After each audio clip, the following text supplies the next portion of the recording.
Yesterday, December 12th, marked my first anniversary on YouTube, and I wanted to come on and share my journey, including what I've learned about myself, tarot, and YouTube.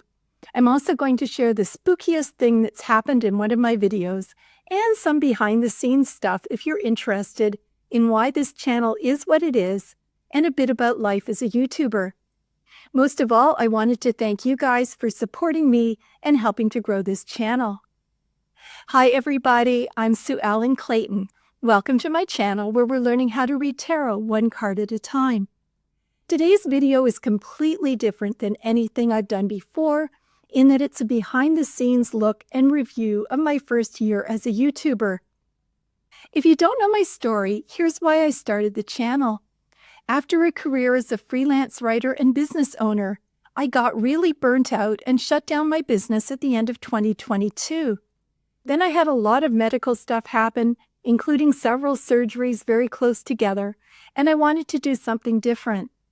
I'd been interested in tarot for close to 20 years and felt like this was the time to learn. And I knew I'd learn better by teaching, so that's why I started the channel. As you know if you've watched my videos, they are very information heavy and don't have a lot of chatting. That was by design. As you can guess, I love to learn. I'd taken a number of tarot courses and liked the style of instructors that were organized and gave a lot of information. I don't like to waste my time listening to a lot of random chatting, as I'd rather do that with my friends. So my goal was to create a channel that took a deep dive into tarot cards. I'm not sure how well this decision served me, as the bigger channels have a lot more chatting. I was watching someone the other day who spent 10 minutes talking about getting her dogs groomed. Her videos get 100 times the views that mine do, so I know there are people who really like that style. But I'm also an introvert and a private person, so it's hard for me to believe that YouTubers would care about the mundane details of my life.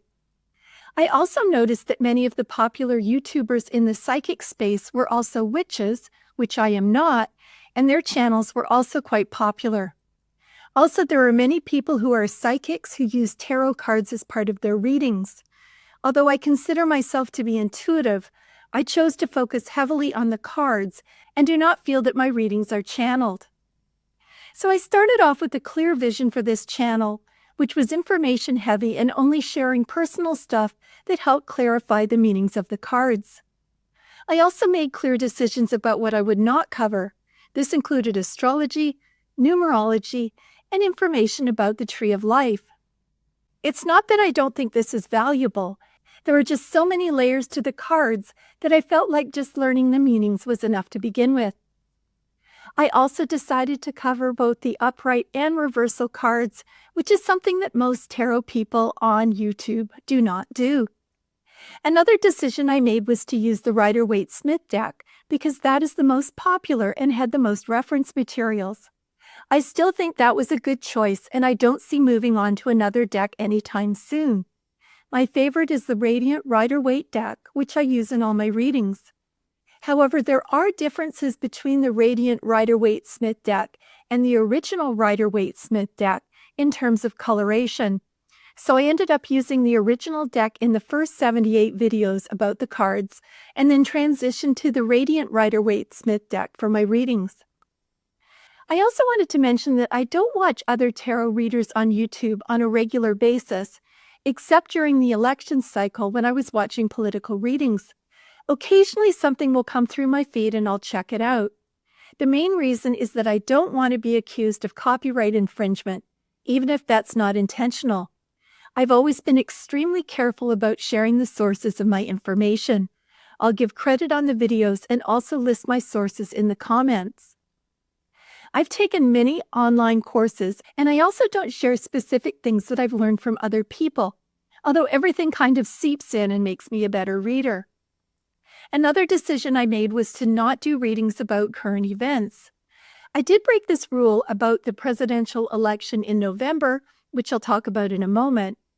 And I watched a lot of tarot readers and psychics in the few months running up to the election, which kind of became an obsession that I talked about in reading number 31, which was Doom Scrolling Detox, How Can I Stop Watching Online News? and I'll link to that below. There were a couple of reasons that I haven't done readings on current events. The first was lack of confidence. There were a lot of seasoned readers doing this very well, and as a relative newbie, I didn't feel like I could do as good a job as they were. The other was that it would have been hard for me to get the views with so few subscribers. Most of my stuff is evergreen, and the bulk of my views come after the videos are posted. Current events such as the election stuff got a lot of views initially, but the downside is that people move on quickly. So while we all wanted to know whether Biden or Trump would win the debate, there's really no reason to go back after the fact. Something else that increases viewership, and I chose not to do, are live streams. I did live streams in my past business and found it very stressful for a few reasons. One is that I tend to get very anxious and forget things. That goes against my mission to provide you guys with a lot of information, and I don't want people watching me while I try to remember the meaning of the Three of Pentacles reversed and apply it to the reading. Plus, sometimes I get stuck and have to put things aside for a few minutes or even a couple of days. Even then, oftentimes when I'm editing the video, I'll have some kind of epiphany that I wished I had included. The other reason is practical and noise-related. We have 3 dogs in our house, 2 beagles and a dachshund. If the UPS man shows up at the door, the barking is deafening, and I don't want people to have to wait for them to settle down. The beagles, in particular, are noisy. Sometimes it sounds like we are sacrificing a goat in our family room. They've also taught my dachshund how to howl, which is high-pitched and annoying. Plus, our next-door neighbor recently got a puppy, and every time they let her out, our dogs start barking like maniacs and often don't stop for 5 or 10 minutes until the puppy goes indoors. Beyond the dogs are other noises. My husband works remotely 2 days a week, and I never know when his phone will ring or when he'll have a meeting, and I can't film over his voice even if he's in a different room. Also, our next-door neighbor is retired, and his hobby is yard work.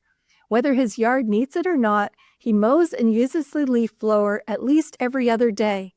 In winter, he's got out the snow blower.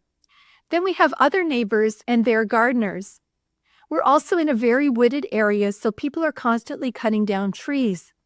It's hard enough to find a quiet time to film, and I think trying to do a live stream would drive me crazy. My big goal was to get monetized and make this a business. Honestly, tarot was not the best choice, as there are much larger and more lucrative areas that people are interested in. Unfortunately, I wasn't interested in those. To get monetized, which means that YouTube pays you a share of ad revenue, you need 1,000 subscribers and 4,000 watch hours in a 12-month period. As you can see from my stats a couple of weeks ago for 2024, I had 615 subscribers and 2,300 watch hours. So not enough. It takes most people between 6 and 24 months to get monetized, so I'll probably be within the average range when it happens. In the spring, I was growing by 100 or more subscribers a month, and I thought I'd reach 1,000 by August 31st. Then, starting in July, subscribers dropped off to about 1 a day. I want to say that I'm not complaining, and I'm grateful for every single subscriber. Prior to the start of the summer, I hadn't asked people to subscribe to my videos, but then I started doing a little commercial. I'm really not sure if it's made a difference. Now I'm just over 650 subscribers in mid-December. I think that's been one of my biggest lessons, which is how hard it is to get subscribers. Just because people watch doesn't mean they'll subscribe. I get it, because that's exactly what I do. There are plenty of channels that I enjoy and don't subscribe to. However, many of them are large, and I don't think that my subscription makes a difference when you already have 3 million subscribers. But it makes a huge difference when you're trying to reach that 1,000 subscriber threshold. As an example of how hard it is to get subscribers, my son has a small YouTube channel in the hobby space, and we have about an equal amount of subscribers. One of his videos went viral on Reddit and got more than 14,000 views. From that, he got 15 new subscribers. After that, I tried to stop worrying about growing subscribers more quickly because I don't have any idea how to do it. On the advice of a couple of YouTube friends, I did set up 2 things to help earn a bit of money from my channel. You can see them in the comments. The first was a link to Ko-fi where you can donate $5 or more to my channel. So far, I've only had one person subscribe and make a $10 donation, but that definitely made my day. I think that was the happiest I've ever been to earn $10. The other thing I did was write companion guides for some of my videos, such as how to read tarot intuitively and how to understand and choose tarot spreads. They took a long time to write, and I haven't sold a single one. You can see the link in the comments for those as well.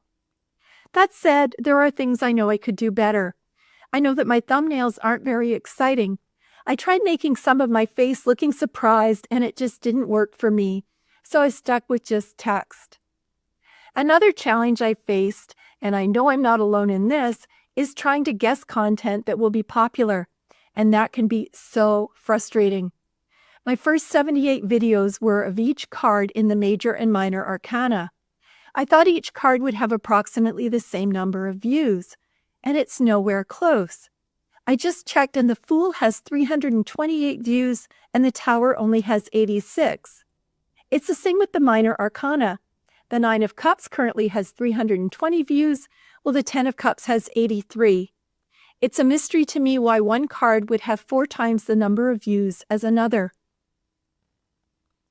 By the end of May 2024, I'd finished posting videos on all 78 cards.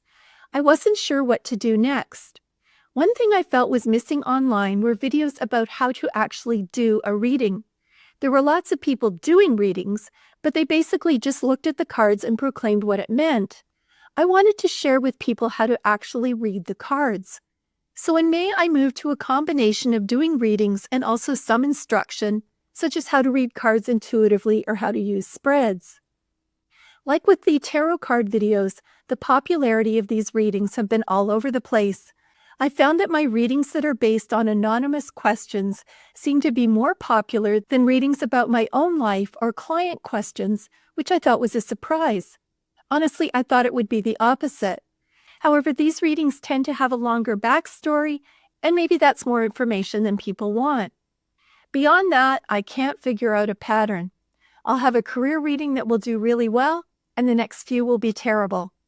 So I've gotten to the point where I just do a mix and try not to fixate on how many views a video gets. A couple of months ago, I decided to stop posting 3 videos per week and go down to 2. I was hoping that I'd have more people watch each video, plus I knew it would reduce my workload. I'd say that the views are about the same, and it definitely hasn't helped to grow the channel, but it has given me more free time.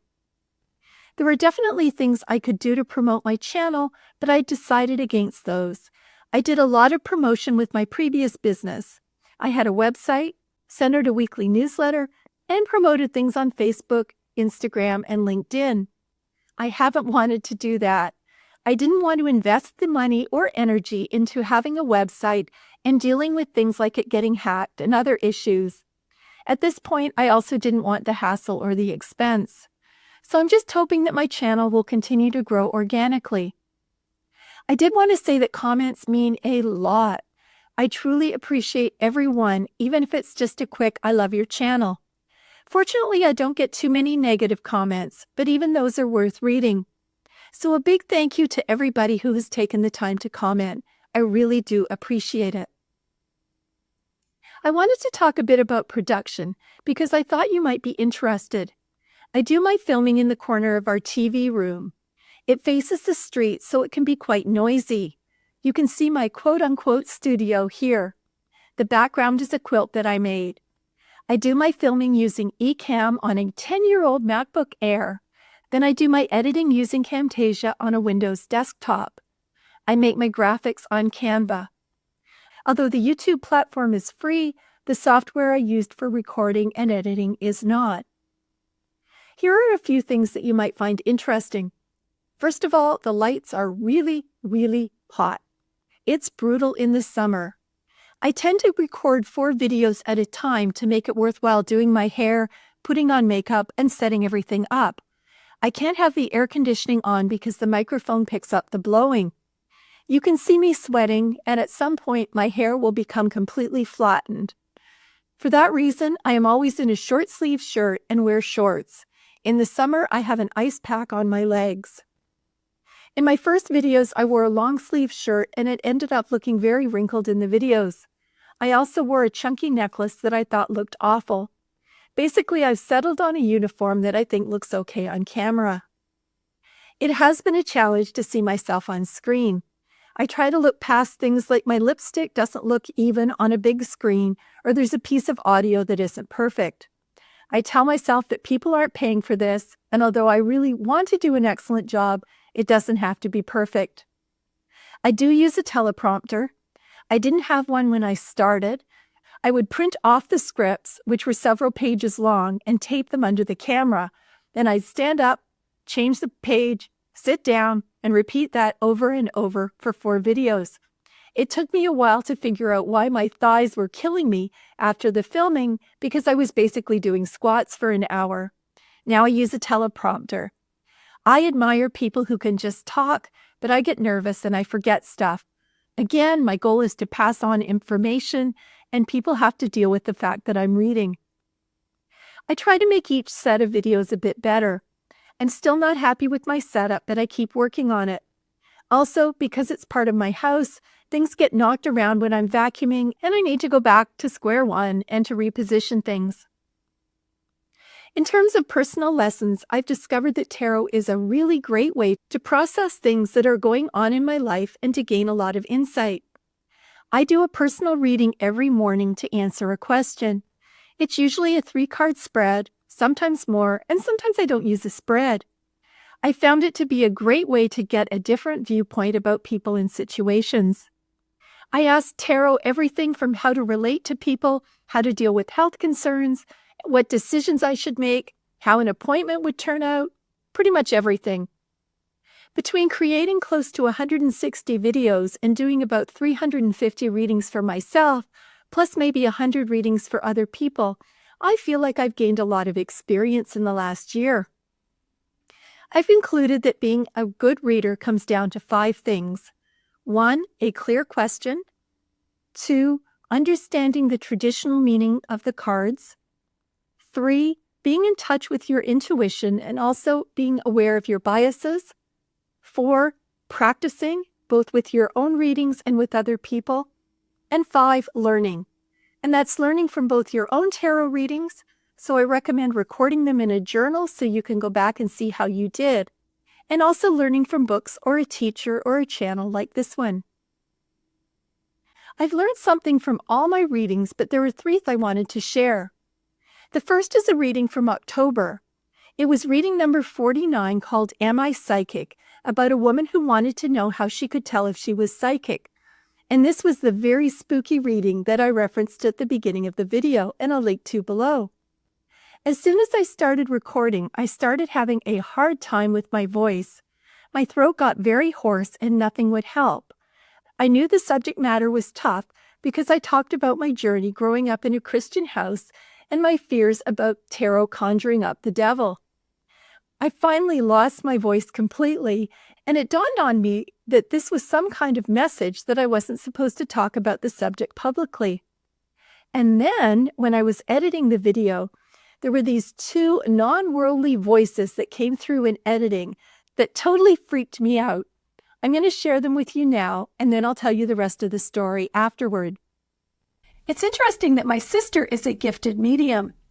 We're both in our 60s, and we kept our psychic studies and abilities a secret from each other and our family until a couple of years ago, as we didn't expect that my church-going parents would welcome the news.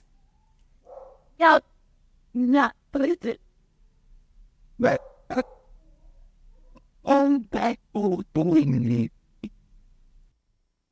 sister is a medium, and I called her at work for the first time ever. She listened to the voices and introduced me to EVPs, which are electronic voice phenomena.